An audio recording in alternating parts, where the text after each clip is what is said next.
Po, ka ndodhur një aksident në restoranin tim, është djegur një kat që e kam me dhoma, dhe thëtë kati e hotelit, thuajse në përgjithësi është djegur.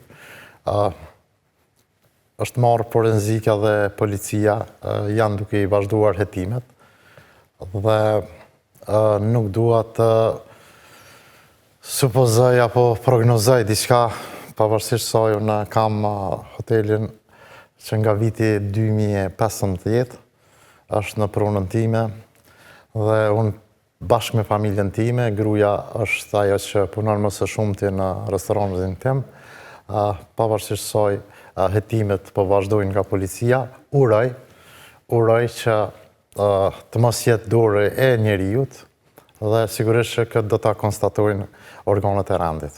Po mirë, keni ndonjë pis dyshimi ose keni ndonjë ide se si ka mundur të ndodhë zjarri? Marë parasysh që nuk jemi në ditët të ftohta të dimrit për të pasur stufa, ose çka ka mundur të shkaktoj? Keni ju pak ndonjë dyshim? Apo ka qenë aksidentale diçka, tash për tash?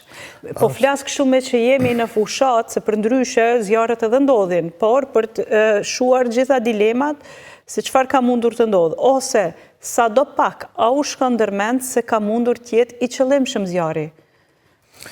Shishane, dhomat e hotelit nuk ka pasur asnjë vizitor në atë kohë, dhe kishte pothuajse 3-4 ditë që nuk kishte asnjë vizitor në hotel. Pra shpenzimet e energjisë elektrike ishin zero në momentin kur ka ndodhur zjarri. Ora ka qenë 11 e ditës, dhe me të vërtetë për mua është paksa dyshuese. E thot një fjalë e popullit kur hup malli, hup edhe shpirti, mirë po du me besu që nuk ka ndodhur nga dora e njerëzit, por është aksident.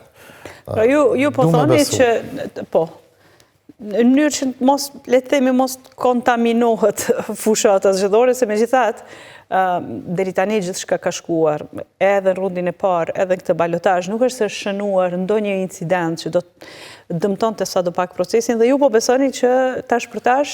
Unë thash fillimisht që janë organet e rendit ato që po hetojnë rastin, dhe marë parasysh që nuk ka pas asnjë shpenzim të energjisë elektrike, qoftë edhe një poç nuk ka qenë i ndezur në atë kohë, por përsëri po e them që du me besu që ka ndodhur edhe uroj të del që ka ndodhur aksidentalisht.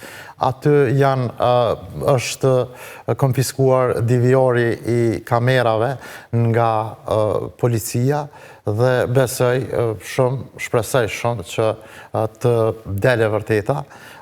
Domi është mjaft i madh, është keni përllogaritur sa mund të jetë vlera monetare e dëmit?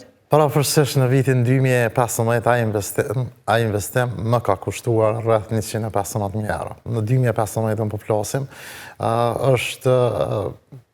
nuk është e lehtë me fol për mua, me fol për një gjë të tillë, sepse aty